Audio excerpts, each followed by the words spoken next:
Midtjylland mødtes fredag, og de havde begge lagt fra land med 7 point efter de 4 første spillerunder. Men Midtjylland var klart bedst fra kampens indledning. Langt udspark fra Jonas Løssel spillede knap 10 minutter og følte så Sylvester Igbun. Tvekamp med Kalilou Traoré. Nigerianeren hurtigt på benene vifter Traoré væk i anden omgang. Kropsfinte igen på Anders Møller og se for en smuk føringstræffer for FC Midtjylland.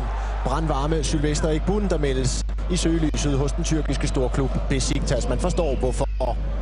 Men Midtjylland forsømte at holde foden tungt på gaspedalen, for OB arbejdede så stille og roligt ind i kampen, og de producerede chancer her. Baskim Kadri på oplæg af Emil Larsen.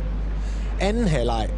Udviklingen fortsatte, OB mere og mere dominerende, men de kan fortsat ikke lave mål. Det er den helt store akilleshæl i det fynske Jakob Schoop med afbrænderen.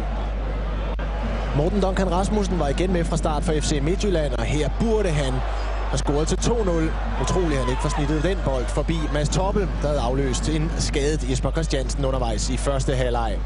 I den anden ende af banen blev Rasmus Falk bare bedre og bedre. Her sætter han endnu en fynsk mulighed op. Først en afbrænder, men på riposten. Der er Emil Larsen vaks ved havelågen. Første mål i OB-trøjen for den tidligere Lyngby-mand. Han sender Andreasen i første omgang og godt fulgt op af Emil Larsen. 1-1.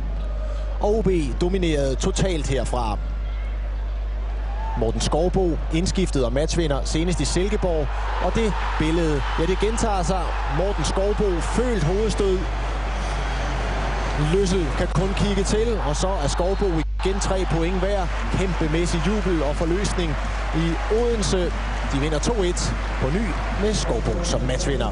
Hvad er det, der gør, I forventer det her og får en sejr? Jamen, det viser bare, at vi har fantastiske holdånd. Vi står sammen, selvom vi er bagud og får hentet 2 mål og vinder den her kamp, så det viser bare, at vi står sammen som hold.